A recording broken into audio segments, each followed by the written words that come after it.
কালু, তুই দাঁড়া। বলুন স্যার। আচ্ছা কালু, কাল তোকে ডাক্তারখানায় দেখলাম, কি হয়েছে রে তোর? স্যার, আমি ডাক্তারের কাছে গিয়েছিলাম। ডাক্তার আমাকে জিজ্ঞাসা করলো তোমার দাঁত ভাঙলো কি করে। আমি বললাম, ডাক্তার বাবু, আমার বোন শক্ত রুটি বানিয়েছিল। তখন ডাক্তার বাবু বলল, শক্ত রুটি তো না খেলেই পারতে।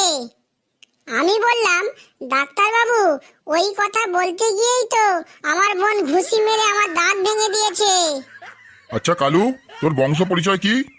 স্যার, আমি হলাম পশুর বংশ। এটা আবার কিরকম বংশ রে?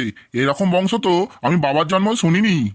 স্যার, বাবা বলে গাধা, মা বলে ছাগল, দাদু বলে বাঘের বাচ্চা, দিদা বলে বাঁদর, মামা বলে পাঁঠা, দিদি বলে সিংহ, আর বন্ধুরা বলে শিয়াল পণ্ডিত।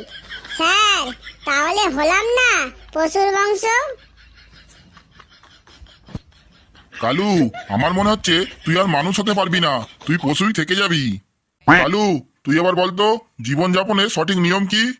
স্যার, আমি একদিন আমার রুমে ঢুকে চিৎকার করে বললাম, কিভাবে জীবনযাপন করতে হবে। তখন আমার গোটা রুম থেকে জবাব এলো। ছাদ বলল, চিন্তা ভাবনা উঁচুতে রাখো। এসি বলল, তোমার মাথাটা সবসময় ঠান্ডা রাখো। পাখা বলল, কাজের সময় ঘুরতে থাকো। ঘড়ি বলল, সময়ের মূল্য দিতে শেখো। ক্যালেন্ডার বলল, অতিরিক্ত পরিশ্রম করো। পার্স বলল, ভবিষ্যতের জন্য সঞ্চয় করো। আয়না বলল, নিজের প্রতি যত্নবান হও। দেয়াল বলল, অন্যের কষ্ট ভাগ করে নাও। জানালা বলল, বেশি করে স্বপ্ন দেখো। মেঝে বলল, মাটির সাথে মিশে থাকো। দরজা বলল, অন্যকে ভালোবাসতে শেখো।